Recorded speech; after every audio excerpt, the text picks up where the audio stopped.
दोस्तों नमस्कार, कैसे हैं आप सभी लोग। Good evening everyone. कैसे हैं सब लोग? होप सो अच्छे होंगे, मज़े में होंगे। मैं ललित धमानिया स्वागत करता हूं आप सभी का अपने यूट्यूब चैनल नित्या क्लासेस में। दोस्तों जैसा कि आप सब जान रहे हैं कि प्रैक्टिस सेशन चल रहा है सीटेट का 13वां practice set, 13th practice set लेकर मैं आपके सामने हूँ। प्रैक्टिस सेशन बहुत ही मज़ेदार होने वाला है। 30 प्रश्न इसमें मैं कराऊंगा, देखूंगा आप में से कितने लोग उनको सही करेंगे, सही जवाब देंगे। तो देर न करते हुए दोस्तों शुरुआत करते हैं और बात करते हैं आज के सेशन की।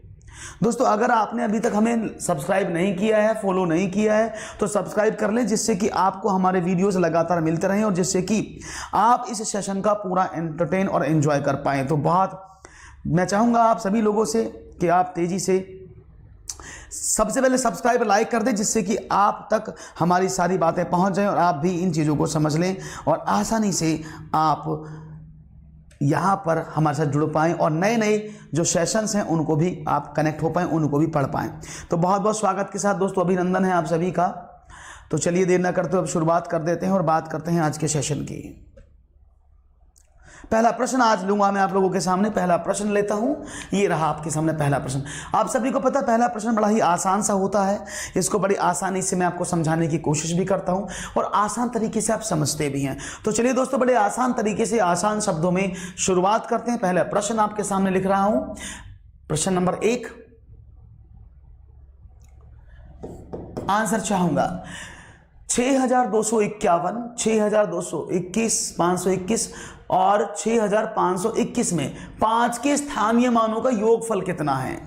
तो चाहूंगा आप लोगों का आंसर तेजी के साथ कि आप कौन से ऑप्शन को यहां पर ऑप्ट करते हैं।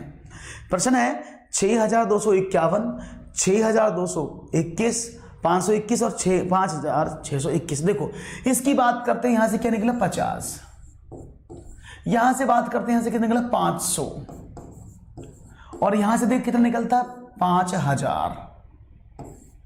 तो हो गया सवाल, जहां जहां से जो निकला उसको पकड़ लिया। दैट्स इट, बहुत सिंपल सा काम था। जहां जहां से जो मुझे मिला वहां वहां से मैंने उसको पकड़ लिया। देखो 0 5 5 5, सही जवाब 5550 एकदम करेक्ट आंसर होना चाहिए। गुड इवनिंग अमृता जी, सभी का स्वागत है, सभी का स्वागत करता हूं, सभी को बहुत बहुत स्वागत है। कैसे हैं Amrita ji? Welcome to the class, बहुत बहुत स्वागत है अमृता। Very good. नया प्रश्न लेते, बड़ा आसान सा प्रश्न था। एक और प्रश्न आपके स्क्रीन पर ला रहा हूं, ये लीजिएगा आपका नया प्रश्न आपके सामने है। गणित किट निर्मित करने वाली संस्था का नाम क्या है? गुड इवनिंग मुकेश, बहुत दिनों बाद आए हैं, कैसे हैं? गणित किट निर्मित करने वाली संस्था का नाम क्या है? डाइट, NCERT दिल्ली, काजरी जोधपुर या राजस्थान राज्य शैक्षिक अनुसंधान एवं प्रशिक्षण संस्थान जयपुर। तो राइट ऑप्शन क्या मिला? 2 का मिला है मुझे। आपने कहा है 2 का। मैं एक बार कमेंट सेक्शन को जरा ऊंचा कर देता हूं, जिससे कमेंट सेक्शन आपके मुझे देखिए, एक सेकंड रुकिएगा, बस मैं कमेंट सेक्शन को थोड़ा सा बड़ा कर लूं एरिया को, जिससे कि मुझे आप लोगों को कमेंट बड़े आसानी से दिख जाएं। एक सेकंड का वेट, बस हो गया है कमेंट सेक्शन ऑन, और थोड़ा सा इसको कर देते हैं जूम। अब आपके कमेंट मुझे सारे दिखेंगे, तो सारे कमेंट्स मैं चाहूंगा कि आप लोगों के सारे कमेंट्स तेजी के साथ मिलते रहें। चलिए, तो यहां पर जो ऑप्शन आपने दिया है दोस्तों वो दिया है इट्स डी। सबने डी कहा, बहुत अच्छी बात। इससे पहले कुछ दिखा दूं कि गणित किट होती क्या है। वो मैंने आपको बताया भी था शायद, गणित किट क्या होती है, शायद आपने समझा भी हो। तो गणित किट मैंने पिछले वीडियो में आपको दिखाया था, शो ऑफ किया था कि गणित किट क्या होती है। एक ऐसी किट जिस किट के अंदर कुछ जियो बोर्ड हो, कुछ डायग्राम्स हों, ऐसे कुछ स्केल्स हों, ये सब एक गणित किट है। यानी जब टीचर पढ़ाने जाए क्लास में तो ये सब चीज उसके पास होनी चाहिए, तो उसको गणित किट बोलते हैं, जिसका निर्माण राजस्थान राज्य शैक्षिक अनुसंधान और प्रशिक्षण संस्थान जयपुर ने किया है। और एक बात और बता दूं, ये प्राइमरी की किट और सेकेंडरी की किट अलग अलग भी होती हैं, याद रखिएगा, दोनों किट अलग अलग हैं। चलिए आगे बढ़ते हैं, नए क्वेश्चन की बात करते हैं। ये रहा आपके सामने नया प्रश्न आपके स्क्रीन पर, दीजिएगा इसका आंसर जल्दी के साथ। बहुत सिंपल सा प्रश्न है ये। प्रणाम, कैसे हैं राजकुमार, कैसे, स्वागत है आपका। प्रश्न का आंसर है, जब 80,808 को 108 से भाग देने पर प्राप्त शेषफल तथा 90,909 को 109 से भाग देने पर प्राप्त शेषफल से भाग दिया जाता है, तब भागफल क्या है?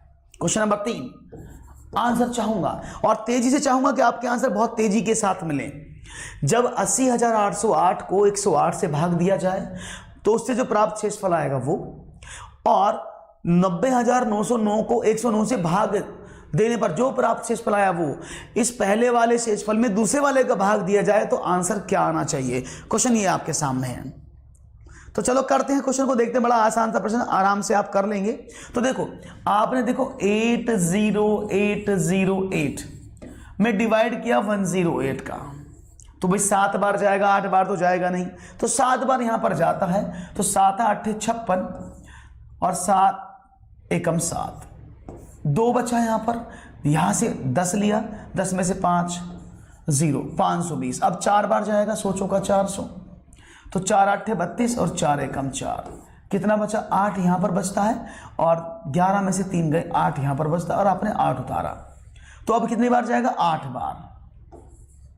तो 8 8 64 और 8 एकम 8, कितना बच गया भाई, आपने देखा यहां पर बचा 4, यहां पर 2, 24 शेष बचता है पहले वाले में। 3 का सी बताया मुझे, 3 का सी बताया, तो 24 शेष पहले वाले में बचा। दूसरे वाले में बात करते हैं, दूसरे वाले की हम बात करते हैं। सेकंड में क्या था, 9 में 109 से डिवाइड कर दो, ये जाएगा 8 बार, 8 नाम 72, 8 एकम 8, कितना बचा 7, यहां से लिया 3, कितना बचा 0। अब 2 बार जाएगा, तो 3 बार जाएगा, 3 नाम 27, 3 एकम 3, कितना बचा, यहां पर बचा 3, यहां पर बचा 2, 6 में 4, और यहां से उतारा 9। अब कितने बार, 100 चौका 404 बार, 4 नाम 36, 4 36, शेष बचा 3। क्वेश्चन था कि इस वाले के शेष में इस वाले का भाग कर दो। क्वेश्चन क्या था, इस वाले के शेष में इस वाले का डिवाइड कर दो। तो 24 में आपने 3 का डिवाइड किया तो कितना आया, 8। तो सही जवाब ऑप्शन नंबर 1, जिन्होंने ए बोला है दैट इज सही।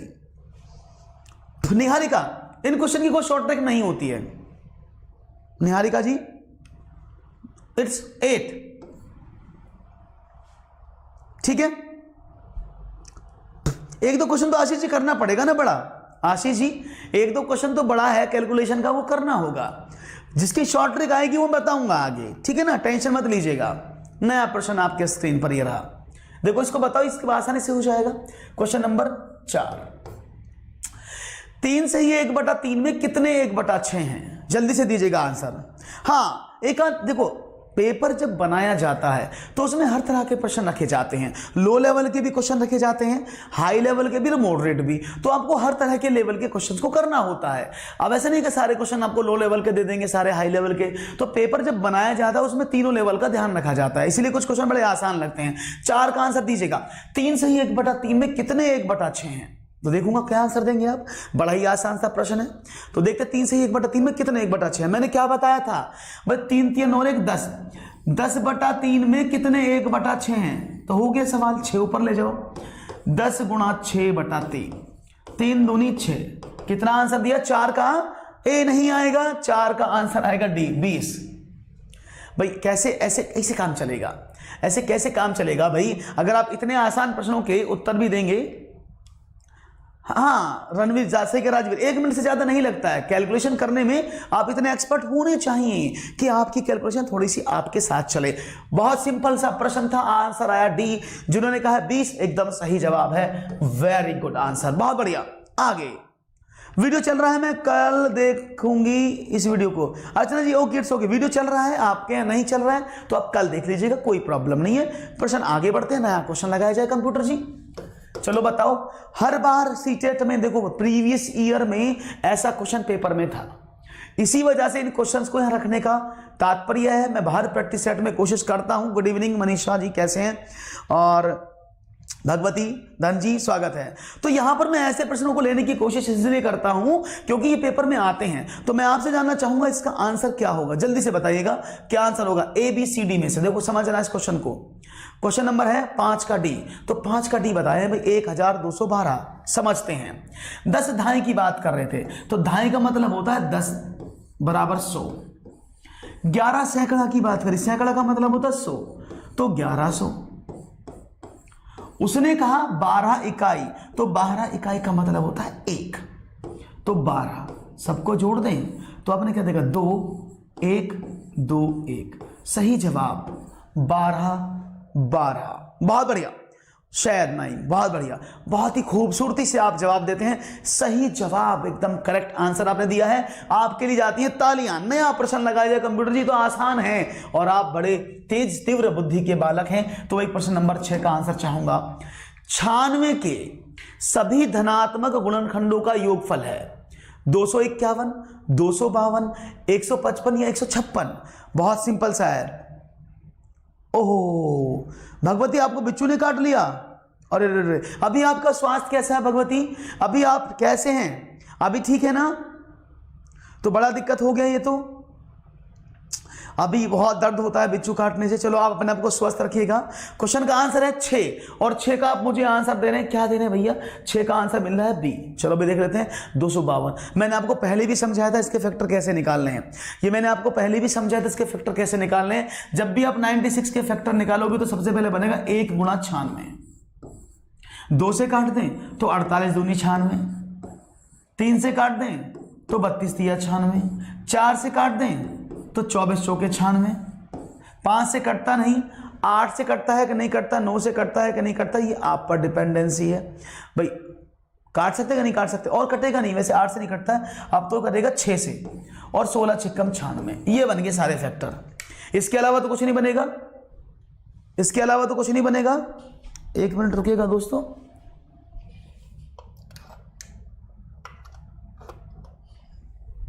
इसके अलावा तो कुछ नहीं बनेगा। 1 मिनट रुकिएगा, मेरा जो सिस्टम है वो बैटरी लो क्यों शो कर रहा है। 1 मिनट रुकिएगा।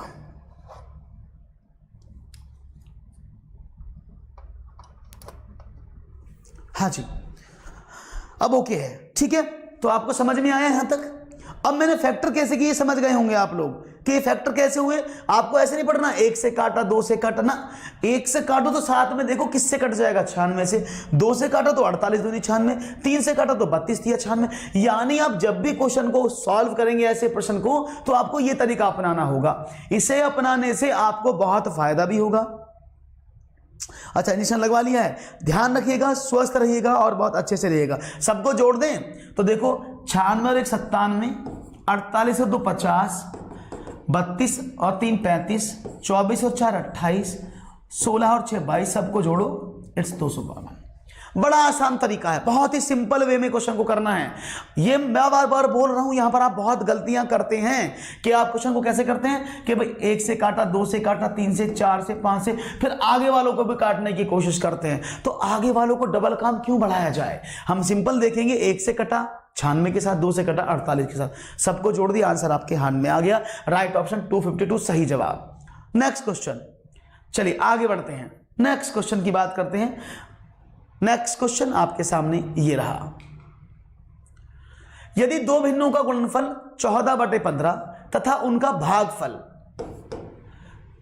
35/24 हो तो इनमें से बड़ी भिन्न कौन सी है? अब बताना। यहां पर 2 भिन्न दी हुई हैं, आपको 2 भिन्न दी हुई हैं। अब इनका क्वेश्चन का आंसर बताइएगा।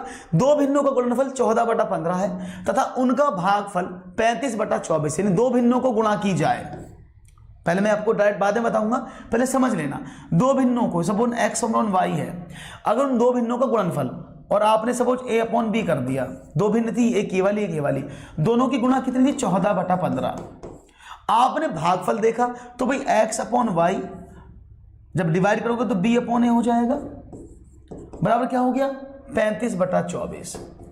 ये 2 तरीके थे। तो उसने पूछा बड़ी भिन्न कौन सी है। आपका क्या आंसर आएगा? आप लोगों का क्या आंसर? नमो बुद्धाय हरि, कैसे हैं? आपका आंसर क्या आएगा? देखता हूं क्या आप आंसर देते हैं।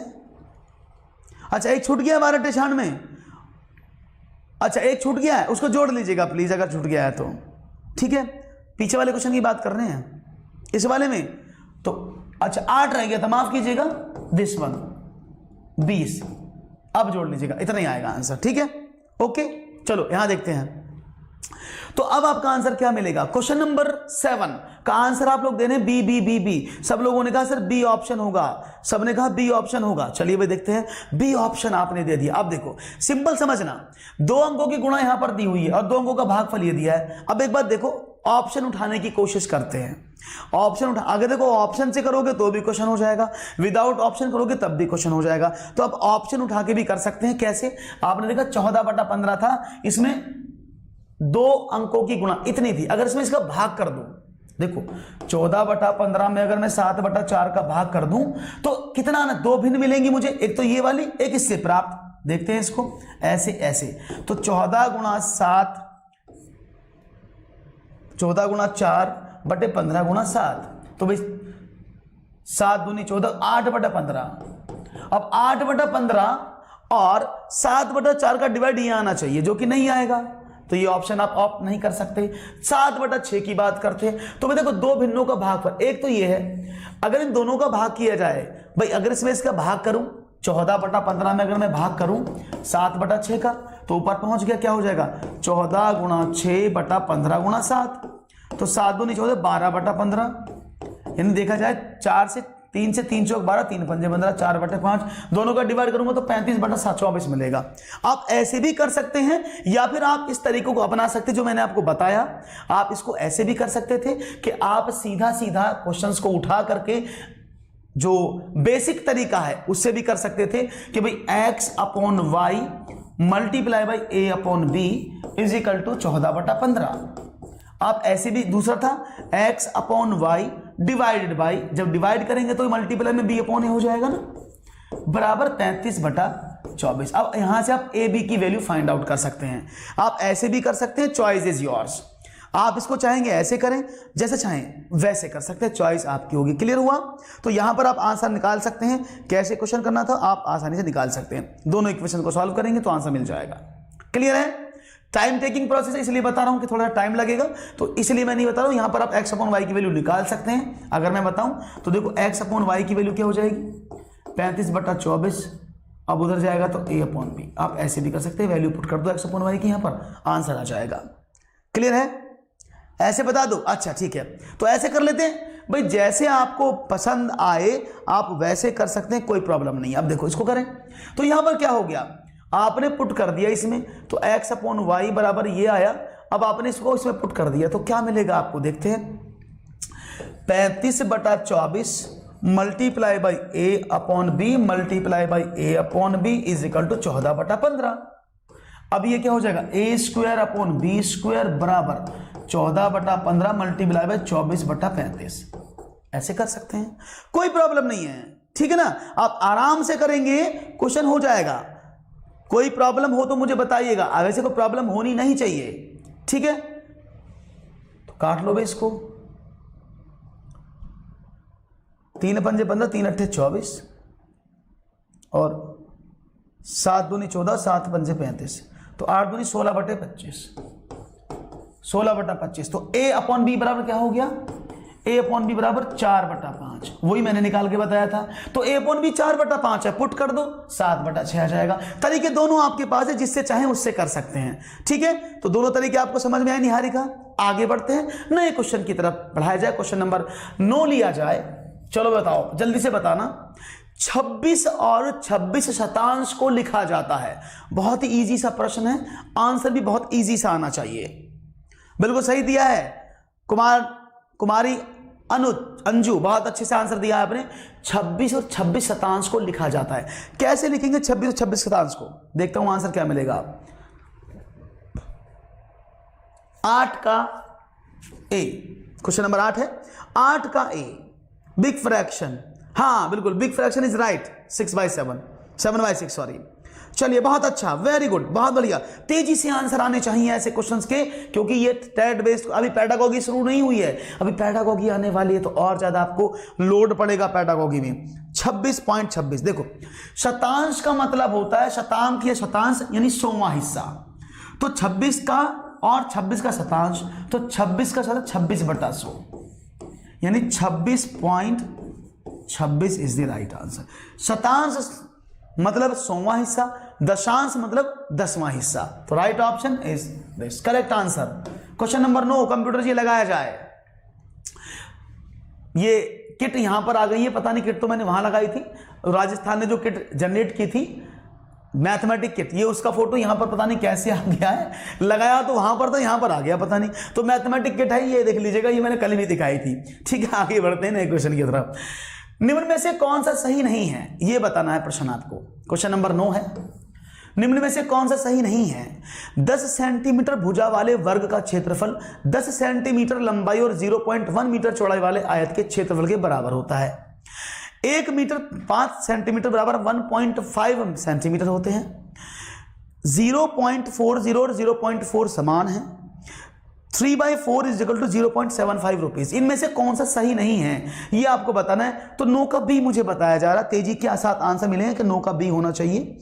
चलो देखते हैं भाई आपका आंसर क्या मिलता है, देखते हैं कौन सा आंसर मिलता है। बहुत बढ़िया, 8 का बी, ये 9 है क्वेश्चन, इट्स नो, कट गया, इट्स 9 का बी। बहुत बड़ी ए मिला है कि ये वाला बड़ा लग रहा है इसलिए तो नहीं दे रहे हो। ऐसा होता है ना कि सर बड़ा है तो बेहतर है, कि आपने बड़ा वाला क्वेश्चन लगा दे वही बेहतर है, नहीं, ये सही लिखा है। मैं आपको सॉल्व भी करके बताऊंगा। देखो 3/4 का मतलब होता है 75 पैसा, सही बात है। अब 0.4 लिखो या 0.4 के आगे कितनी भी जीरो लगाओ तो कोई फर्क नहीं पड़ता, दोनों का मतलब 0.4 ही होगा। ये भी बात समझ में आती है। अब यहां पर आते हैं, 1 मीटर और 5 सेंटीमीटर, 1 मीटर बराबर 100 सेंटीमीटर प्लस 5 ये हो गए, तो जोड़ दें तो कितना होना चाहिए? इट्स 105, ये होना चाहिए ना। अगर हम बात करें तो 105 होना चाहिए ना, 105 सेंटीमीटर। यहां पर कितना लिखा है? 1.5 सेंटीमीटर, तो गलत है ना। तो 105 होना चाहिए, तो इसलिए ये गलत है।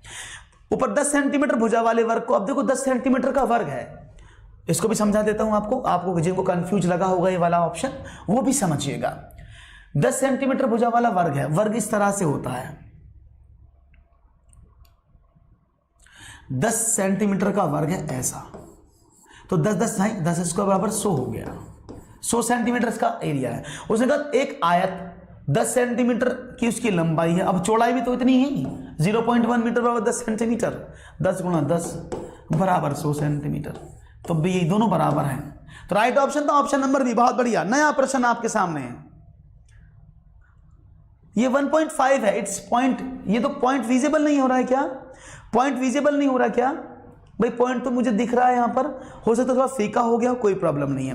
हाँ भाई, और भाई एक बात और है, अगर प्रश्न आपको अच्छे लग रहे हैं तो लाइक शेयर जरूर करवा दीजिएगा और अपने दोस्त को भी शेयर कर दीजिएगा। लाइक शेयर जरूर करते रहें। अगर आपको पढ़ाई में मजा आ रहा है और क्वेश्चन अच्छे समझ में आ रहा है तो लाइक शेयर जरूर करिएगा, मैं वेट करूंगा लाइक शेयर करने का। क्वेश्चन आपके सामने है, गणित विषय में पेडागोगी से प्रश्न है, छात्रों की रुचि पैदा करने के लिए प्रभावी तरीका कौन सा होगा? खेल विधि से शिक्षण करवाना, विद्यालय में गणित की पुस्तकें खरीद कर लाना, समय विभाग चक्र में गणित विषय को अधिक कालांश देना, या फिर कमजोर छात्रों हेतु अतिरिक्त कक्षाओं की व्यवस्था करना। आप लोग कौन सा आंसर देंगे? 10 का मुझे मिला है ए। 1 रोशन ने कहा 1, बाकी निहारिका कह रही है 10 ए, मुकेश ने कहा ए, ज्योति कह रही है ए, सब लोग ए कह रहे हैं। क्या बात है, सब लोगों का जवाब आ रहा है ए। Very good. अंजू ने कहा है बी, अधिक पुस्तकें खरीद के लाएंगे, तो उससे प्रभावी तरीका अंजू नहीं होगा। ठीक है, तो ये गलत तरीका होगा, क्योंकि आप अगर ज्यादा पुस्तक लाते हैं उससे कोई फर्क नहीं पड़ता। बच्चे की रुचि पैदा करनी है आपको, बच्चे का इंटरेस्ट क्रिएट करना। और जो बच्चा प्राइमरी लेवल पर होता है, छोटा सा बच्चा होता है, चुन्नू मुन्नू सा, वो खेल में ज्यादा मगन रहता है। क्योंकि आप सभी देखते होंगे, चाहे बाल्यावस्था हो, चाहे वो पूर्व बाल्यावस्था हो, या फिर वो एडोलसेंट पीरियड हो, यहाँ पर बच्चा खेलना बहुत पसंद करता है। तो ये बाल्यावस्था में खेलना बहुत पसंद करता है, तो खेल के माध्यम से उसको करवाएंगे प्ले वे मेथड, तो वो सबसे ज्यादा सीखता है। तो राइट ऑप्शन 1 है। टाइम टेबल बढ़ा देंगे तो उससे फर्क नहीं पड़ेगा। वो अपने टाइम टेबल बढ़ा दिया, वो तो पहले ही ऊँगता था, अब और ऊँगने लग जाएगा, वो बिल्कुल नहीं पड़ेगा। कमजोर छात्रों है तो अतिरिक्त कक्षाओं की योजना करना। भाई छात्र कमजोर ही क्यों है? छात्र कमजोर क्यों है? क्योंकि उसकी रुचि नहीं है। अगर मैं कमजोर छात्र की बात करूं तो छात्र मात्र एक तरीके से कमजोर होता है जिसमें उसकी रुचि नहीं होती है ना? बात समझ में आ रही है ना? चलिए वेरी गुड। तो राइट ऑप्शन होगा ए, करेक्ट आंसर। नया प्रश्न कंप्यूटर जी दिया जाए, ये रहा, बताइएगा। बहुत ही बेहतरीन प्रश्न है, प्रश्न नंबर 12 आपके समक्ष।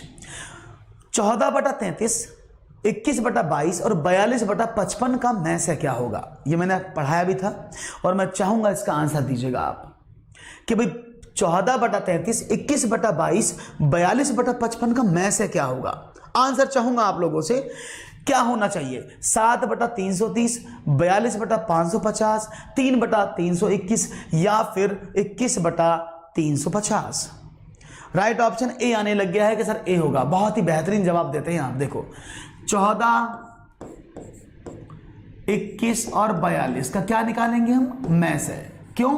क्योंकि आप सभी जानते हैं कि 14, 21 और 42 का मैं से आपको फाइंड आउट करना होगा, क्योंकि भिन्न का जब भी आप मैं से निकालते हैं तो ये मिलता है अंश का मैं से अपॉन हर का लेस है, यही होता है ना। तो अब देखो यहां पर जब भिन्न का निकालोगे तो अंश का मैं से, अब इसका नहीं मैं से निकालना है, और हर में क्या था? 33, 22 और 55 का लेस है। अब देखो भाई यहां पर मैं से निकालने तो 7, 24 और 42 का मैं से होता है 7। देखो ना 21 - 14 7, साथ ही इसका में से बना अपॉन, अब 7 तो सिर्फ इसमें मिल रहा तो नीचे वाले की करने की जरूरत ही नहीं पड़ेगी क्योंकि 7 में से है। सही जवाब आपने दिया ऑप्शन नंबर 1। बहुत अच्छे प्रश्न है, पेपर में बार बार मिलेंगे आपको। पेडागोगी का सेक्शन 7 में जुड़ा है, थोड़ी सी मेहनत करिएगा आपको मिलेगा। 12 का 7 को ही, हाँ बिल्कुल 7 को देखकर ही दे दीजिएगा, वही मैंने बताया, नीचे वाले की जरूरत ही नहीं पड़ेगी, आपने सिंपल 7 देखकर ही आंसर दे दिया है। बहुत बढ़िया। नया प्रश्न आपके सामने ये रहा। माचिस की तीलियों से बने एक पैटर्न को, माचिस की तीलियों से बने एक पैटर्न को निम्नलिखित की पहचान कीजिए। यदि यही पैटर्न निरंतर जारी रहे तो 10वें चरण में तीलियों की संख्या की कितनी आवश्यकता होगी? प्रश्न ये है, आंसर चाहूंगा।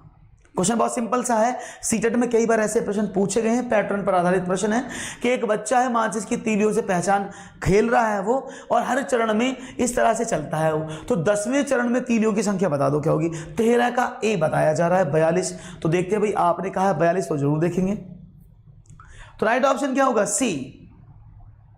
अभी निहारिका भी क्लियर करेंगे इसको, टेंशन मत लीजिएगा, अभी इसको क्लियर कर देंगे, आपको एक बार में समझ में आ जाएगा, चिंता ना करें। अब देखते कैसे समझते हैं इस क्वेश्चन को। यहां पर मिला है चरण 1, चरण 2, चरण 3, तो पहले चरण में कितनी मात्रा, कितनी तीलियां? 1, 2, 3, 4, 5, 6, 6 तीलियां। दूसरे चरण में कितनी हो गई? 6 तो पहले से थी, 4 और बढ़ गई, 10 हो गई। अगले चरण में क्या हुआ? तीसरे चरण में 6 और 4 तो पहले थी, 4 और बढ़ गई, 14 हो गई। ऐसी है ना, समझ रहिएगा। यानी क्या हुआ, आप जैसे पहले चरण में 6 तीलियां हैं, बाकी के 9 चरण में, इन बाकी के 9 चरणों में तीलियों की संख्या कितनी है? बाकी के 9 चरणों में तीलियों की संख्या 4 4 रही, हर चरण में 4 तीलियां बढ़ी, यही तो मतलब है। तो भाई 9 चरणों में तीलियां कितनी बढ़ी? आपने कहा सर 9 चौक 36 बढ़ गई, कि बाकी लास्ट वाले 9 चरणों में 36 तीलियां बढ़ी और 6 पहले चरण में थी, तो टोटल कितनी हो गई? That is 42। 42 तीलियां बिल्कुल सही जवाब है, एकदम सही। गुड इवनिंग, कैसे हैं अमृता जी? राइट आंसर है 42। तरीका नंबर 1 डायरेक्ट मेथड था, आप ऐसे भी कर सकते थे, आपको बताना चाहूंगा। आपने देखा यहां पर 6 लग रही हैं तो हर बार 4 4 बढ़ रही हैं, तो 9 चरणों में बढ़ी 4 तीलियां, 36 तो बाकी में हो गई, और 6 पहले वाले में लगी तो 42 तीलियां। तरीका नंबर ये भी हो सकता था, पहले में 6, दूसरे में 10, फिर 14, फिर 18 अप टू सोन। आप लगा सकते थे TN equal to A + N - 1 into D, ये शायद आपको याद भी होगा, समांतर श्रेणी का सूत्र है ये, समांतर श्रेणी में ऐसे पढ़ाते हैं। तो आपको निकालना था A 6 है, प्लस N मतलब पद, 10 पद दिए थे यहां पर, माइनस का एक D कितना है, इनका डिफरेंस 4, यानी 6 + 9 चौक 36 बराबर 42। चॉइस आपकी है, आप जैसे प्रश्न को करना चाहें वैसे कर सकते, पोज नहीं है रॉकी, जैसे आप क्वेश्चन को कर सकते हैं वैसे आपकी मर्जी है, choice is yours, always be yours. चलो बढ़ते हैं आगे प्रश्न की तरफ। ये रहा आपके सामने नया प्रश्न। एक संख्या, ये तो पेपर में भी आया क्वेश्चन है, 14वां प्रश्न है। एक संख्या 100 के आधे से छोटी है, 4 दहाई तथा 5 इकाई के बीच में है, इसके इकाई का अंक दहाई के अंक से 1 कम है। यदि संख्या में अंकों का योग 7 हो तो अंकों का गुणनफल बताओ क्या होगा? तो राइट ऑप्शन क्या है? 14 का चाहूंगा आंसर। क्या देंगे इसका? कृतिका जी समझ में आया? बहुत अच्छी बात है। आंसर चाहूंगा, इसका आंसर क्या मिलेगा मुझे?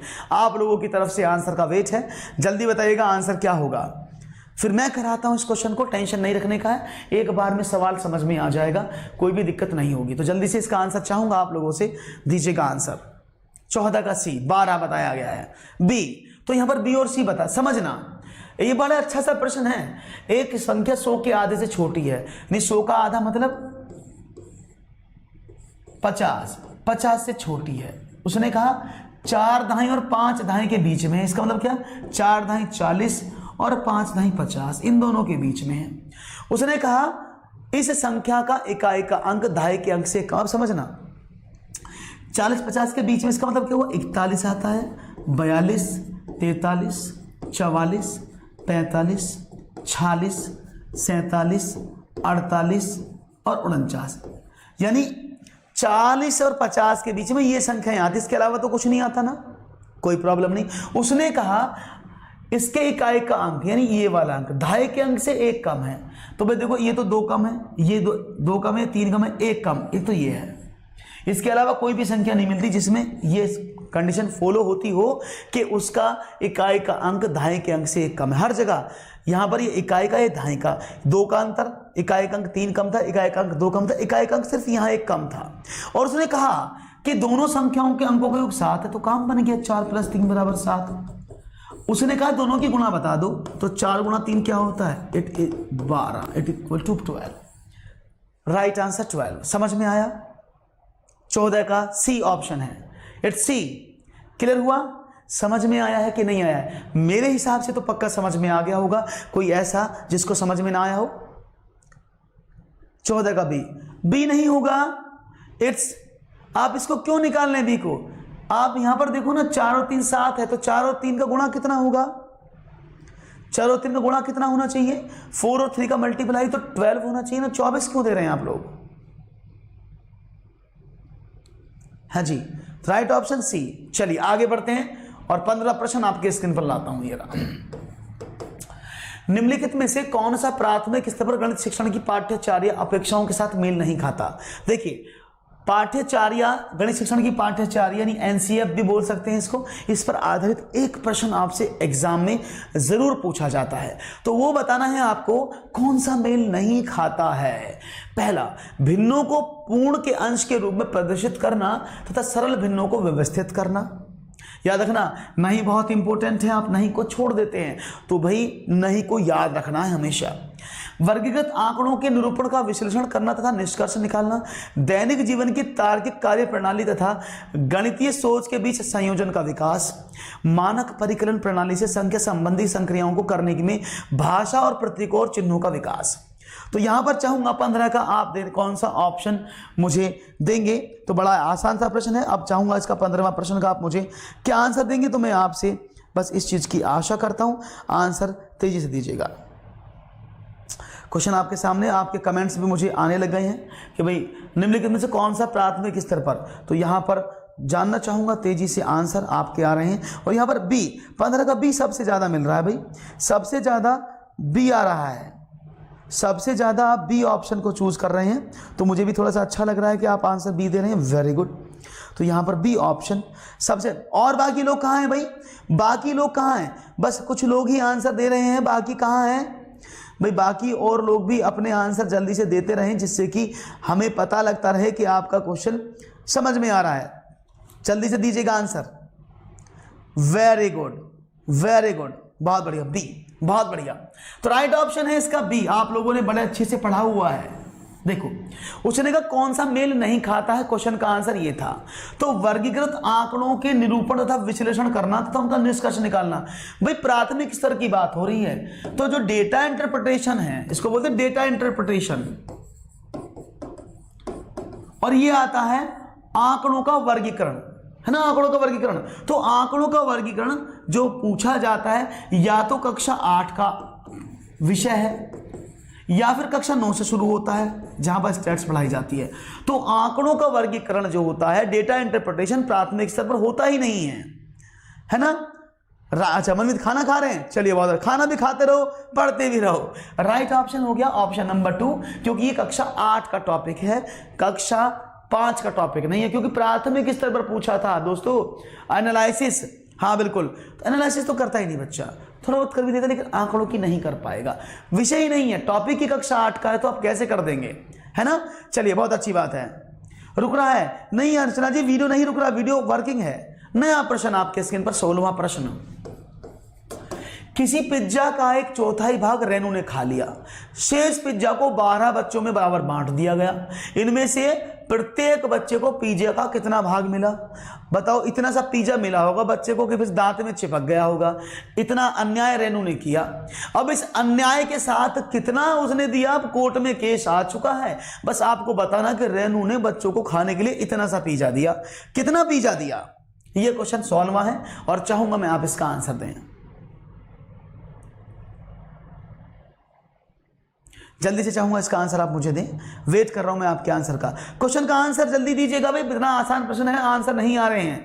क्वेश्चन आपके समक्ष लिखा हुआ है, तेजी से चाहूंगा आंसर दीजिएगा। 1/16, सबसे पहले आंसर मिला है 1/16, सबसे पहले मुझे आंसर मिला है 1/16, बहुत अच्छी बात है, वेरी गुड, बहुत बढ़िया। ए बहुत बढ़िया, समझो भाई रेनू के पास एक पिज्जा था, एक में से 1/4 तो उसने खा लिया, तो 3/4 भाग उसके पास बचा जो बच्चों में बांटा। 3/4 भाग में से हर एक बच्चे को उसने 12 बच्चों में बांट दिया, तो 12 बच्चों में डिस्ट्रीब्यूट और कर दिया, तो 3 चौक 12। तो भाई एक बच्चे को पिज्जा का 1/16वां भाग मिला। बताओ, एक पिज्जा के 16 भाग हुए, 16 में से भी उसको बेचारे को एक हिस्सा मिला, कितना सा पिज्जा मिला होगा। लेकिन हमें तो प्रश्न करना है, तो राइट ऑप्शन होगा ऑप्शन नंबर 1, करेक्ट आंसर दिया है आपने, बहुत बढ़िया जवाब। आगे बढ़ते हैं नए प्रश्न की तरफ, कंप्यूटर जी लगाया जाए नया प्रश्न नंबर 17। केंद्रीय माध्यमिक शिक्षा बोर्ड ने विद्यालय आधारित सतत मूल्यांकन और व्यापक मूल्यांकन, 2 वर्ड है याद रखना, पूछूंगा मैं आपसे इन दोनों का मतलब। सतत मूल्यांकन का मतलब क्या होता है, व्यापक मूल्यांकन का मतलब क्या होता है। दिशा निर्देश दिए हैं, नीचे दिए गए उद्देश्यों में इसका एक उद्देश्य नहीं है। पहला, विद्यार्थियों को अपनी रुचि के अनुसार पढ़ने की छूट देना, छात्रों की प्रवीणता के निर्धारण के लिए अंकों का स्थान पर ग्रेड देना, निदान व उपचार के साथ साधनों की व्यवस्था करना, बच्चों पर पड़ने वाले दबाव को कम करना। पहले प्रश्न का उत्तर बाद में दीजिएगा, पहले मुझे यह बताओ किस किस को पता है सतत मूल्यांकन और व्यापक मूल्यांकन क्या है। यह तो बाद में दीजिएगा कि सतत मूल्यांकन और व्यापक मूल्यांकन का मतलब क्या है। जब आप ये मुझे बताएंगे तो मुझे बड़ा अच्छा लगेगा और हम अब जान भी पाएंगे कि आपको पता है कि सतत मूल्यांकन और व्यापक मूल्यांकन के मीनिंग क्या है।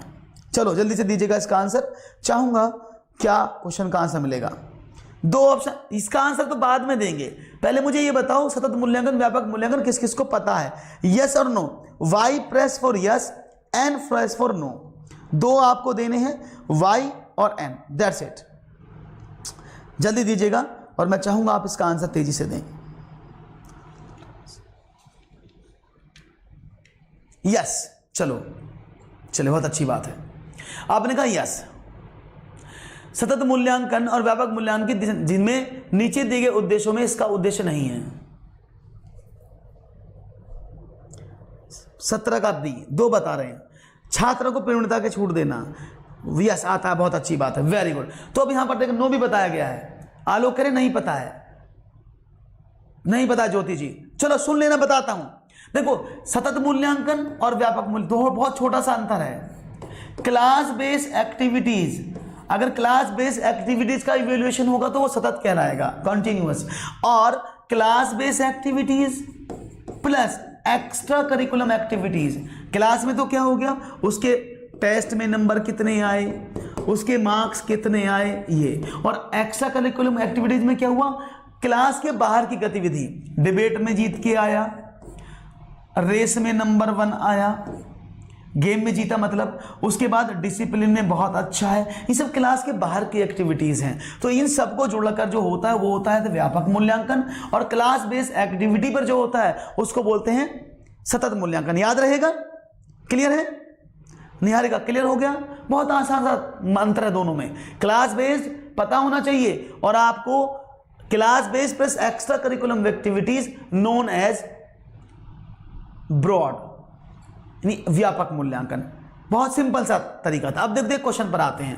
क्वेश्चन में था सतत मूल्यांकन, व्यापक मूल्यांकन के दिशा निर्देश दिए गए हैं जिनमें से एक नहीं है। अब देखो यहां पर सतत मूल्यांकन और व्यापक मूल्यांकन की बात हो रही है, तो यहां पर देखिए मैं बात कर रहा हूं मूल्यांकन की, और याद रखना मूल्यांकन, इवैल्यूएशन और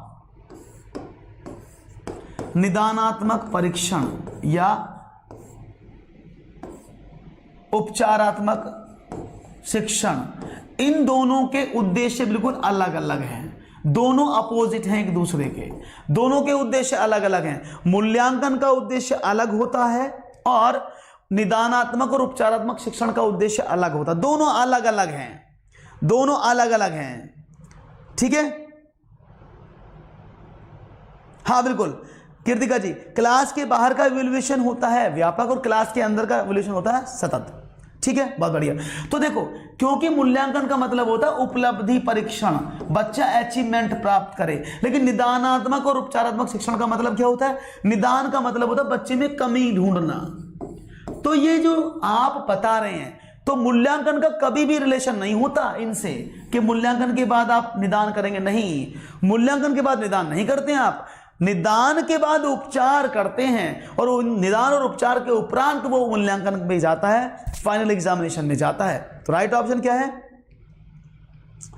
सर जी आपने एक बार ए और एक बार सी बताया था, एक बार ए और एक बार सी, नहीं सी है भाई, वो प्रश्न दूसरा होगा। अगर ऐसी बात होगी वहां पर कुछ और भी लिखा होगा राजवीर सर, वहां पर कुछ और भी लिखा होगा, अगर वहां पर यहां पर कुछ ना कुछ टर्म्स जरूर चेंज होंगी। अगर इसका ऑप्शन ए हुआ होगा तो वहां पर टर्म जरूर चेंज हुई होगी, ठीक है ना, लेकिन इसका सही जवाब है निदान। मैंने आपको पूरा एक्सप्लेन कर दिया है कि बच्चा मूल्यांकन और निदानात्मक परीक्षण के दोनों के उद्देश्य अलग अलग हैं, गोल्स अलग अलग हैं। ठीक है, क्लियर हुआ? हाँ बिल्कुल, हाँ व्यापक में क्लास भी आता है और ये भी, पहले निदान देन उपचार, समझ में आ गया होगा, राइट ऑप्शन है ये। बाकी तो करेगा सब कुछ भाई, बच्चा निदान में व्यापक में आपको छूट नहीं मिलती, जब पेपर देने जाते हो तो आप कुछ भी पढ़ के जाओ, ये आपकी चॉइस है। आगे बढ़ते हैं, नया प्रश्न लगाया जाए। क्वेश्चन नंबर कौन सा था ये? क्वेश्चन नंबर मैं तो भूल जाता हूं, it's question number 18। Question number 18, चलो बताओ।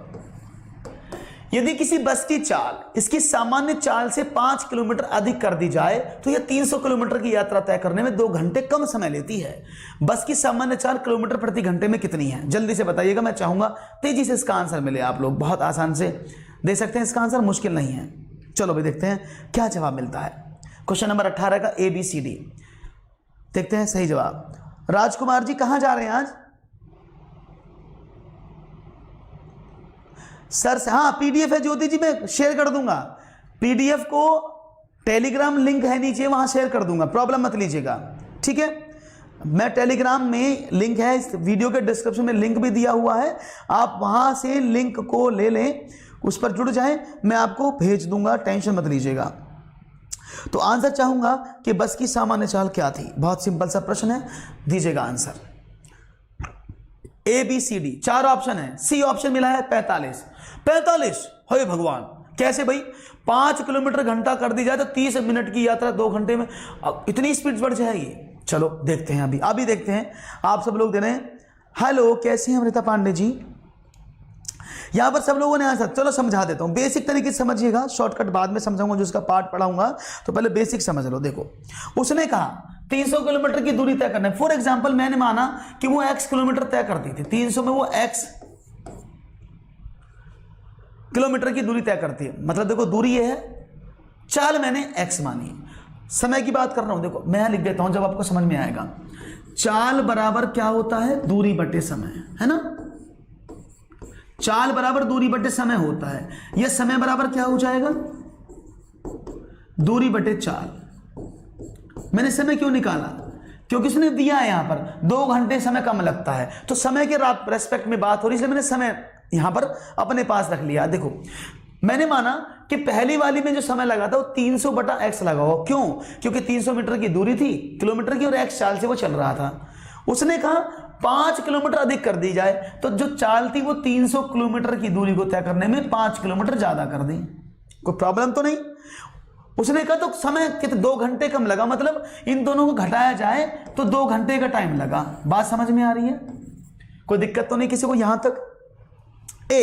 अब दिया मुकेश जी ने आंसर है। यहां तक किसी को दिक्कत तो नहीं है, बता दो। जहां तक कोई दिक्कत हो तो you can ask your query, कोई भी प्रॉब्लम नहीं होनी चाहिए। अब इनका एलसीएम लेकर सॉल्यूशन कर दो। चलो एलसीएम लेते हैं, x इंटू एक्स प्लस 5, तो ये हो जाएगा x plus 5 into 300 minus 300x। Solve कर लो इसको, तो देखो भाई 300x प्लस का 1500 माइनस 300x, इसको उधर भेज देते हैं, तो 2 इंटू एक्स प्लस 5, 300 से 300 कट गया। इक्वेशन क्या आ गई आपके सामने निकल करके, तो 2x square plus 5x, x square plus 5x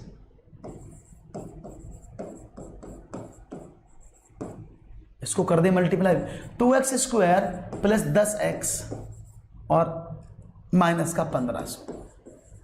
हो गया सवाल। 1500 का ऐसे दो टुकड़े करो जिनको जोड़ने पर घटाने पर कितना आए, 10 आए, तो कितना करें, कर दें सवाल। मुकेश जी क्लास कम आते हैं, हाँ मुकेश जी आजकल क्लास में कम आ रहे हैं। मुझे कमेंट पढ़ने के लिए बहुत नीचे झुकना पड़ता है, तो मैं इसलिए माफी चाहूंगा आप लोगों से, थोड़ा नीचे आना पड़ता है ना। चलिए, तो राइट ऑप्शन क्या हुआ, सॉल्यूशन कर ले, 2 का डिवाइड कर दें, x square plus 5x minus 750, solution कर ले तो क्या आएगा 25 और माइनस का 30, माइनस में डिस्टेंस होते नहीं है 4, तो माइनस का प्लस का 25, राइट ऑप्शन 25 आसानी से कर सकते थे। और इसका शॉर्टकट क्या होता है, अभी सुन लो, इसका शॉर्टकट भी होता है कि अगर समय बराबर हो, डिस्टेंस अगर बराबर हो, तो आप क्या करते हैं, आप करते हैं S1 T1 is equal to S2 T2, यानी T1 अपॉन T2 बराबर S2 अपॉन S1, ऐसे भी कर सकते हैं क्वेश्चन को, लेकिन टाइम यहां पर दिया नहीं, इसलिए पहले बेसिक समझा रहा हूं, उसको बाद में डिटेल में समझाऊंगा, ठीक है। नेक्स्ट क्वेश्चन कंप्यूटर जी 19 वाला लगाया जाए। साबुन की एक टिकिया का आकार 7 सेंटीमीटर, 5 सेंटीमीटर, 25 सेंटीमीटर का है। 2 पेटियों में जिनकी आंतरिक माप, देखो 2 पेटी याद रखना, इसको भूल जाते हैं हम, इस वाले वर्ड को। पेटियां कितनी, एक पेटी पर क्वेश्चन कर देते हैं। 2 पेटियों जिनकी आंतरिक माप 56, 4 और 4 मीटर, याद रखना यहां पर सब सेंटीमीटर में है, यहां पर मीटर में भी चल रही है बात। साबुन की टिकियों की अधिकतम संख्या कितनी पैक की जा सकती है, तो देखो भाई इसका आयतन निकालें, कितना है 56 मल्टीप्लाई बाई 0.4 यानी 40 मल्टीप्लाई बाई 25, यही होगा ना भाई, समझ लेना, क्योंकि 3 या 4 दिन में एक बार ज्यादा वर्क था इसलिए। अच्छा कोई बात नहीं, अब कंटिन्यू रहेंगे, ऐसे करें। अब मैं इनको ऐसे कर रहा हूं, समझ में आ रहा है, सबको नहीं आ रहा है। मैंने लिखा है 56, 40, 25, क्योंकि सब सेंटीमीटर में बदल दिया। अब इसमें एक टिकिया के भाग कर दिया, टिकिया कितनी थी 7 गुणा 5 गुणा 25, इस आकार की टिकिया थी, 25 से 25 कट गया, 7 8 56 होते हैं और 5 8 40, 8 8 64 है ना, तो भैया 64 निकल के मेरे सामने आता है। ये कोई दिक्कत किसी को, जहां भी किसी को दिक्कत हो तो मुझे बता देना कि सर हमें दिक्कत हो रही है, कहीं भी दिक्कत हो तो बता देना भाई मुझे एक बार, ठीक है, क्लियर है। देखो भाई दोबारा से देख लो, यहां पर मैंने क्या काम किया, बहुत सिंपल सा मैंने काम किया है। तो यहां पर सब सेंटीमीटर में था, यहां पर ये सेंटीमीटर में था, ये मीटर में था, ये मीटर, मैंने इसको बदल लिया। जब मैंने 100 का भाग किया 40 हो गया, 25 का भाग किया तो 25 हो गया, डिवाइड कर दिया। कोई दिक्कत किसी को यहां तक, सर बदलना, अच्छा बदलना कैसे, देखो प्रियंका जी बहुत सिंपल सा है, 1 मीटर बराबर 100 सेंटीमीटर होते हैं, तो ये 0.4 कितना हो जाएगा, 0.4 गुना 100 तो करोगे, तो आपने मल्टीप्लाई की 400 हो गया, 400 में क्या देखो 0.4, 1 अंक बाद 10 40 सेंटीमीटर बन गया, है ना, ठीक है। आगे देखते हैं, हाँ बहुत इजी है मुकेश जी, लेकिन मेरा काम दोनों तरीके से बताने का होता है ना, ऑप्शन से भी बताना पड़ेगा, विदाउट ऑप्शन भी बताना पड़ेगा, ठीक है। अब यहां पर आपने दूसरा देखा, यहां पर क्या था, यहां पर आपने क्या देखा, यहां पर आपने एक काम और किया, दूसरे वाले को देखा तो 25 आ गया, ठीक है, तो 8 8 64 हो गया, है ना। लेकिन यह थोड़ा सा क्वेश्चन में गड़बड़ है, इस क्वेश्चन थोड़ी सी गड़बड़ है, अब ये भी मीटर में होना चाहिए था तो क्वेश्चन सही हो जाता, ठीक है ना। तो यहां पर 64 दूनी 128, ये 0 नहीं है इनमें, इसको हटा देना भाई, क्योंकि आपने क्या देखा 56 गुणा 40 गुणा 25, 7 गुणा 5 गुणा 25, क्योंकि सब सेंटीमीटर में था, ये सब सेंटीमीटर में हो गया, आपने गुणा कर दिया, पता लग गया, क्लियर है, समझ आ गया, बहुत अच्छी बात है, वेरी गुड। नेक्स्ट क्वेश्चन की बात करते हैं, प्रियंका से समझ में आ गया, बड़ा आसान सा प्रश्न था ये तो, चलिए आगे बढ़ते हैं। क्वेश्चन नंबर 21, किसी आयत की लंबाई उसकी चौड़ाई के 3 गुना है, इसकी चौड़ाई एक वर्ग की भुजा की आधी है जिसका परिमाप 72 सेंटीमीटर है, तब ऑप्शन एक आयत और वर्ग दोनों के परिमाप बराबर हैं। दूसरा ऑप्शन, हाँ क्यों नहीं पूछी, आप भी ऐसी बात कर रहे हैं, पूछने में क्या प्रॉब्लम है, आप क्यों नहीं पूछेंगे। कृतिका जी, सर बता दीजिए कि सर मुझे ये समझ नहीं आता मैथ्स में किस क्वेश्चन में प्लस या मल्टीप्लाई करते हैं। चलिए आपको समझाएंगे कृतिका, टेंशन मत लीजिएगा, ठीक है, आपको बेसिक समझाएंगे। क्वेश्चन है कि एक वर्ग की भुजा आधी है, तो भाई सिंपल देखो, एक आयत की लंबाई इसकी चौड़ाई की 3 गुना है। पहले इसको कर लो, यहां पर एक आयत की लंबाई, आयत है उसकी लंबाई उसकी चौड़ाई की 3 गुना, अगर ये L है तो ये 3L है ना। इसकी चौड़ाई एक वर्ग की भुजा की आधी। अब इसकी चौड़ाई की बात करते हैं, ये वर्ग हो गया, इसकी चौड़ाई एक वर्ग की भुजा की आधी, तो इसका मतलब 2L होगा, ये तो तभी तो आधा बनेगा, जिसका परिमाप 72 है। अब इसका 72 परिमाप है, तो परिमाप क्या होता है, अगर आपसे बात की जाए इस वर्ग की भुजा 2L है, परिमाप क्या होगा, परिमाप क्या होगा, 4A होता है ना, 4A तो होता है, तो 4 8 4 दूनी 8 L बराबर 72 है, तो लंबाई बराबर कितनी आ गई 9, तो लंबाई बराबर L बराबर 9 है, तो 9 है और ये 27 है, मतलब ये हो गया। अब क्वेश्चन ये है, समझ लेना, ये 27 है, ये 9 है, ये 9 है। अब आगे बढ़ते हैं, आयत और वर्ग के दोनों के परिमाप बराबर है, देखते हैं 27 और 9 कितना होता है, 27 और 9 36 होता है, 36 दूनी 72 है इसका, तो इसका 36 ये तो बराबर नहीं है। आयत का परिमाप वर्ग के परिमाप से कम है, आयत का परिमाप कितना हुआ भाई 36 दूनी 72 और वर्ग का परिमाप कितना 72, दोनों बराबर है। वर्ग और आयत दोनों के क्षेत्रफल बराबर होंगे, देखो 27 में 9 की गुणा करो तो 9 7 63 और 9 दूनी 18 और 6 24। इसको देखें 9 आया है, 9 नाम 81, तो बराबर नहीं है, तो राइट ऑप्शन कौन सा होगा, 1/2 नहीं आएगा। नहीं कर सकते हैं आप, मर्जी आपकी है, आप L/2 से करेंगे तब भी ऐसे कर सकते हैं, ये मैंने 2L ले लिया ना, तो ये आधी हो गई ना, आप ऐसे भी कर सकते हैं, चॉइस आपकी है। देवेंद्र जी ये आपकी चॉइस है, आप जैसे चाहें वैसे कर सकते हैं, आप इसको आधा भी कर सकते हैं, कोई प्रॉब्लम नहीं है। इसको L/2 लेंगे, अगर इसको L लेंगे तो इसको L/2 करना पड़ेगा, तो ये आपकी मर्जी है, जैसे चाहें आप वैसे समझ सकते हैं, ठीक है। तो राइट ऑप्शन समझ में आ गया होगा कौन सा है, बहुत सिंपल सा क्वेश्चन था, आपने कर लिया है। चलिए आगे बढ़ते हैं, नेक्स्ट क्वेश्चन की बात करते हैं, परिमाप। अब आप चाहे तो ऐसे भी कर सकते थे, जैसे आपने कहा है, मैं अब ऐसे भी करा देता हूं आपको, कोई प्रॉब्लम नहीं है। तो देखो आपने कहा एक आयत की लंबाई उसकी चौड़ाई की 3 गुना है और इसका जो चौड़ाई है एक वर्ग की भुजा की आधी है, तो पहले वर्ग की भुजा बना लो। आप वर्ग की भुजा भी बना सकते हैं, ऐसा कोई प्रॉब्लम नहीं है, ये वर्ग है, इसकी भुजा बना लो। वर्ग की भुजा आपने L माना, तो जो इसकी आयत होगा, आयत की लंबाई L/2 हो जाएगी, चौड़ाई यही ना, उसने कहा इसकी लंबाई 3 गुना है, तो 3L/2 ये हो जाएगा। ऐसे समझने की बात कर रहे थे ना, ऐसे कर सकते हो, कोई प्रॉब्लम नहीं है, आप ऐसे भी कर सकते हो, ठीक है। हाँ चॉइस आपकी है, तो दोनों के परिमाप बराबर हो जाएंगे, बिल्कुल सही जवाब है एकदम। तो देखो यहां पर मैंने 4 ऑप्शन आपको बताए, आप ऐसे भी कर सकते हैं। आपने क्या देखा, L L/2 L 3L/2। अब आपने देखा कि भाई इनका परिमाप 72 है, तो 4L = 72 है, तो L बराबर 24 हो जाएगा, कोई प्रॉब्लम नहीं है। यहां पर आपको निकालने में कोई प्रॉब्लम हो तो यू कैन आस्क, ठीक है भाई। तो आपने निकाल लिया आराम से, क्लियर है, चॉइस आपकी है, जैसा चाहे वैसे क्वेश्चन को कर सकते हैं। राइट ऑप्शन दोनों के परिमाप बराबर होंगे, 72 72 दोनों के परिमाप है। Very good. नेक्स्ट क्वेश्चन आपके सामने लाता हूं, क्वेश्चन नंबर 24। शिक्षिका ने कक्षा 5 में एक समाचार पत्र वितरित करके छात्रों से सबसे बाद में मैच में भारतीय टीम के खिलाड़ियों के क्रिकेट के स्कोर को पढ़ने के लिए कहा। इसके पश्चात उसने छात्रों से इन स्कोरों का दंड ग्राफ यानी बार डायग्राम बनाने के लिए कहा। तो वह शिक्षिका प्रयास कर रही थी, किस चीज का प्रयास कर रही थी शिक्षिका, पहला छात्रों की वास्तविक जीवन और गणितीय संकल्पनाओं के बीच संबंध जानने की सहायता कर रही थी, परियोजना उपागम द्वारा छात्रों को शिक्षा देने की, कक्षा के आनंद में व अभिव्यक्तिशील बनाने की, या फिर छात्रों की तार्किक क्षमता में वृद्धि करने की। राइट ऑप्शन 24 का क्या देंगे, दैट इज ए। दीपक ने कहा ए, मुकेश ने कहा ए, चलिए, बहुत अच्छा जवाब आप दे रहे हैं ए, मैं भी मानता हूं बिल्कुल सही जवाब आप दे रहे हैं, एकदम ए।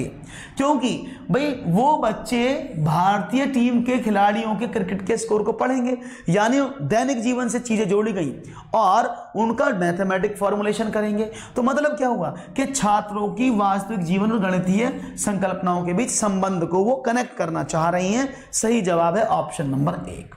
Next question 25।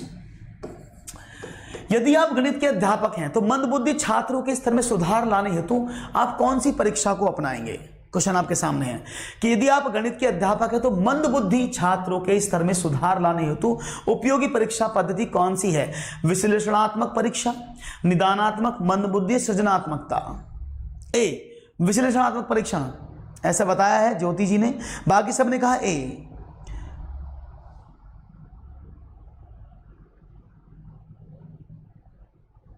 ठीक है, ज्योतिष ए, बी, किसी ने बी भी कहा है, बहुत बढ़िया। तो सही जवाब है दोस्तों बी, क्योंकि आप किसी बच्चे की बुद्धि में, मंद बुद्धि में सुधार तभी ला सकते हैं जब आपको पता होगा कि उसका कमी कहां पर है, कमी का क्षेत्र क्या है, उसकी कठिनाई क्या है, उन कठिनाइयों का स्तर क्या है, तभी तो आप कुछ कर पाएंगे, अदरवाइज नहीं कर पाएंगे। तो राइट ऑप्शन निदानात्मक। अगर यहां पर उपचारात्मक होता तो मैं उपचारात्मक लिखता, निदानात्मक नहीं लिखता। राइट ऑप्शन है बिल्कुल, हाँ, जब उसकी प्रॉब्लम पता होगी। चलिए, बहुत अच्छी बात है। नए क्वेश्चन की बात करते हैं। 26वां प्रश्न, कक्षा 3 का बच्चा 482 को पढ़ता है 482, लेकिन लिखता है इतना 40,082। यह शिक्षक के लिए किस ओर संकेत करता है? पहला, बच्चा ध्यान से नहीं सुनता लेकिन स्थानीय मान की समझ है स्थापित नहीं कर पाया है। कक्षा में एकाग्र नहीं और ध्यान से नहीं सुनता। बच्चा संख्या की अभिव्यक्ति के वास्तविक रूप और लघु रूप से भ्रमित है। शिक्षक को स्थानीय मान विषय तभी पढ़ाना चाहिए जब संख्याओं को भली भांति कर लिखना सीख जाए। राइट आंसर 26 का डी मुझे बताया गया। 26 का डी बता रहे हैं सब लोग, कोई बी बता रहा है, 26 का बी और डी बताया है, बी बताया है, बी बताया, डी बताया। बहुत अच्छी बात है, बी और डी, क्या बात है, बहुत अच्छी बात है। आपने कहा बी और डी आप बता रहे हैं, बहुत बढ़िया। और दोस्तों भाई लाइक शेयर जरूर करें, लाइक शेयर आप बहुत कम करते हैं, लाइक जरूर कर दें वीडियो को। पेडागॉजी कंप्लीट करा रहा हूं मैं आप लोगों की, लाइक शेयर बनता है, लाइक शेयर जरूर कर दीजिएगा। प्लेस वैल्यू, तो राइट ऑप्शन है ए। क्यों, समझना इस बात को भाई, ये आपने क्यों छोड़ दिया? 482 पढ़ता है लेकिन लिखता कितना है 4, उसे यही नहीं पता स्थान का वैल्यू क्या है, स्थानीय मान की समझ नहीं है। वो सिंपल 4 8 2 लिख दे, जहां उसका 0 के वहां लगा दिया, क्योंकि मास्टर जी ने बताया है कि 0 का तो कोई मान ही नहीं होता है। लेकिन मास्टर जी ये बताना भूल गए 0 का मान कहाँ नहीं होता है, लेकिन 0 का मान तो होता है ना। तो ये स्थानीय मान की संकल्पना को स्थापित नहीं कर पाया, क्योंकि कक्षा 3 में जैसे बच्चा आता है उसको स्थानीय मान की संकल्पना उसके विषय में है, उसके सब्जेक्ट में है, उसके करिकुलम में है। कक्षा 3 में बच्चा स्थानीय मान पढ़ेगा, तो ये तो गलत हो सकता है कि स्थानीय मान को तभी पढ़ाया जाए जब उस क्लास में वो टॉपिक है। तो उसको कब पढ़ाओगे? कक्षा 2 में संख्यात्मक ज्ञान स्थापित हो जाता है, कक्षा 3 में उसको स्थानीय मान की संकल्पना दी जाती है। राइट ऑप्शन होगा ऑप्शन नंबर 1, ना कि ऑप्शन नंबर 4। क्लियर है, बहुत बढ़िया। नया प्रश्न लेते हैं कंप्यूटर जी, 27वां प्रश्न लगाया जाए। बड़ा आसान सा प्रश्न है। गणित शिक्षण में शिक्षक अज्ञात से ज्ञात की ओर शिक्षण सिद्धांत का पालन किस विधि से करता है? क्वेश्चन आपके सामने है, बहुत सिंपल सा प्रश्न है। चाहूंगा कि अज्ञात से, अननोन टू नोन, किस में करता है? प्रदर्शन विधि में, निगमन विधि में, खेल विधि में, आगमन विधि में? ये तो सब देंगे, सब इसका सही जवाब देंगे, मुझे पता है। 27 का आंसर क्या आएगा? बिल्कुल सटीक जवाब आपने दिया है, इट्स डी है, आगमन विधि नहीं होगा। राइट ऑप्शन है 2, आगमन विधि, क्योंकि आगमन में तो ज्ञात से अज्ञात की तरफ चलते हैं, नोन टू अननोन, और इसका अपोजिट होता है निगमन विधि, जहां पर हम अज्ञात से ज्ञात की ओर चलते हैं। ठीक है ना, अज्ञात से ज्ञात की ओर, और अज्ञात से ज्ञात की ओर चलने का नियम विश्लेषण विधि में भी आता है, याद रखना। विश्लेषण विधि का भी शिक्षण सूत्र जो है वो अज्ञात से ज्ञात की ओर होता है। ठीक है, तो राइट ऑप्शन है बी, निगमन विधि। इनको डिटेल में मैंने पढ़ाया है पीछे, आप चाहें तो पूरी पेडागोगी में पढ़ा चुका हूं, उसमें आप चेक कर सकते हैं, आपको बहुत हेल्प मिल जाएगा। और ऐसे प्रश्नों को लगातार चाहते हैं वीडियो, तो भाई लाइक जरूर करिएगा, शेयर कर लीजिएगा और सब्सक्राइब कर लें चैनल को, जिससे कि आपको पता लगता रहे। बहुत ही बेहतरीन प्रश्न नंबर 27, इसका आंसर चाहूंगा आपसे 28 सॉरी। एक खिलाड़ी या विद्यार्थी 8 मीटर चौड़े और 10 मीटर लंबे आयत का परिमाप निम्न क्रिया द्वारा निकालता है। 10 + 8 + 10 + 8 = 36। विद्यार्थी का हल किस शिक्षण विधि पर आधारित है? आगमन, विश्लेषण, आलोचनात्मक या निगमन? आंसर आपके सामने है, चाहूंगा इसका जवाब आप दीजिएगा। क्या होगा इसका आंसर? 28 का बी, विश्लेषण बताया मुझे। चलिए इसका आंसर मैं दे देता हूं जल्दी के साथ, क्योंकि समय आप बहुत तेजी से जाता है और आपको समय तेजी से पढ़ाना चाहिए यूट्यूब पर। तो देखिए, इसका कोई सा भी आंसर नहीं है इनमें से। राइट ऑप्शन आगमन विधि है। It's a not be. कैसे समझिएगा, एक आयत है, मास्टर जी ने परिमाप का फॉर्मूला बताया है, नियम बताया है, 2 × L + B बराबर परिमाप। लेकिन बच्चा ऐसे नहीं करता है, सूत्र से नहीं करता है, उसने कंसेप्ट लगाया है, इसको जोड़ के देख लो जरा, क्या पता आ जाए। तो वो अपना तरीका लगा रहा, उदाहरण से नियम को समझ रहा है, तो वो 10 + 8 + 10 + 8 उसने जोड़ा, उसने इधर से जोड़ा, ऐसे जोड़ा, वैसे जोड़ा, चारों तरफ से जोड़कर देखा, आंसर बराबर मिला। और आपको पता है ना कि जब बच्चा बहुत सारी चीजों को प्रयोग करके सामान्यीकरण तक पहुंचता है, जनरलाइजेशन करता है किसी नए नियम को, वही आगमन विधि है। तो राइट ऑप्शन क्या है? Option number 1, that is inductive method. Right option है option number A, example to rule. बिल्कुल सही बात है, एग्जाम्पल टू रूल, एकदम सही जवाब आपने दिया है। नया प्रश्न लगाया जाए, प्रश्न कंप्यूटर जी ये रहा आपके सामने 29वां प्रश्न। कक्षा 3 में विद्यार्थियों को संख्या पद्धति पढ़ाने का उद्देश्य क्या है? पहला, बड़ी कक्षाओं के कौशल में प्रवीणता प्राप्त करना। दूसरा, 6 अंकों तक की गणना करना।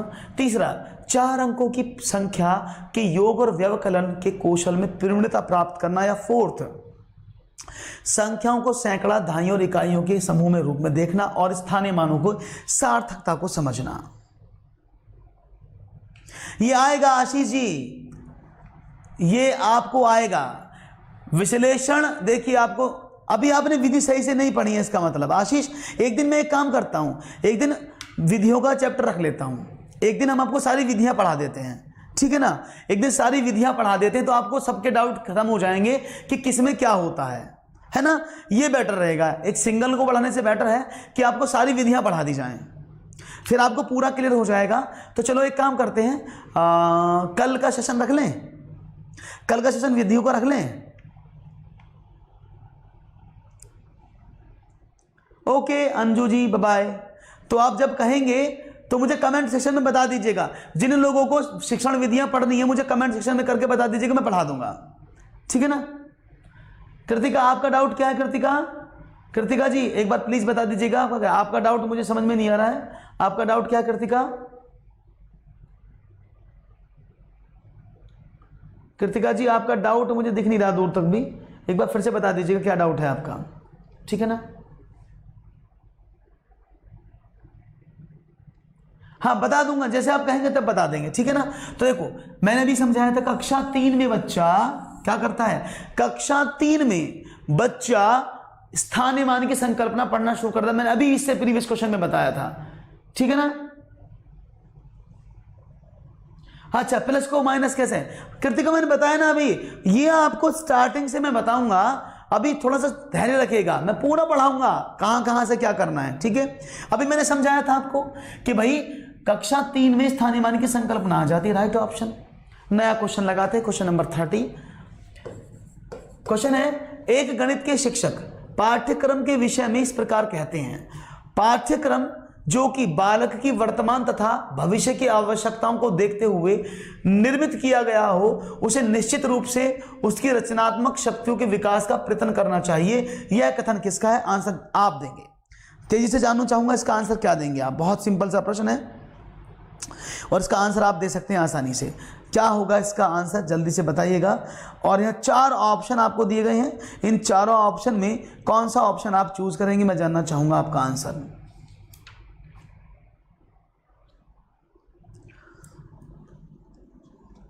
वैसे सर आप जो पढ़ाए हैं वो अच्छे से पढ़ लिए हैं, फिर भी एक बार और, हाँ बिल्कुल विद्या बता देंगे।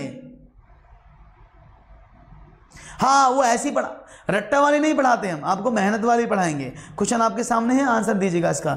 राइट ऑप्शन है टी रेमंड। ये टी रेमंड का स्टेटमेंट है, सी नहीं है, पेस्टोलॉजी का नहीं है, टी रेमंड।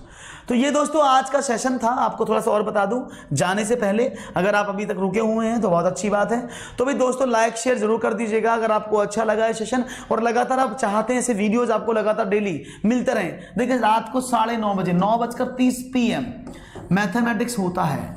सुबह को 11 से लेकर 12 बजे तक आपका हम पढ़ाते हैं SST, 12 से 1 आपको EVS, 1 से 2 हिंदी, और 6 से 7 CDP। ये सारे लेक्चर यहां पर चलते हैं, आप जिसको चाहें ज्वाइन कर सकते हैं, और हमारा टेलीग्राम का ग्रुप नीचे दिया है, वहां पर आप जुड़ सकते हैं। तो बहुत बहुत धन्यवाद दोस्तों, आप सभी का जुड़ने का शुक्रिया। दोस्तों सेशन को ज़्यादा से ज़्यादा शेयर करिएगा, और आप स्वस्थ रहिएगा, घर में रहिएगा, अपने आप को स्वस्थ रखिएगा। और जिन राज्यों से हैं जहां पर कोरोना ज़्यादा है वहां पर आप अपने आप को सुरक्षित रखने का पूरा प्रयास कीजिएगा। इन्हीं शब्दों के साथ मैं लेता हूं इजाज़त, कल मुलाकात होगी, तब तक के लिए नमस्कार, गुड नाइट। और चैनल को don't forget to like share and subscribe and press bell icon and press all notification for every update. Thank you, good night.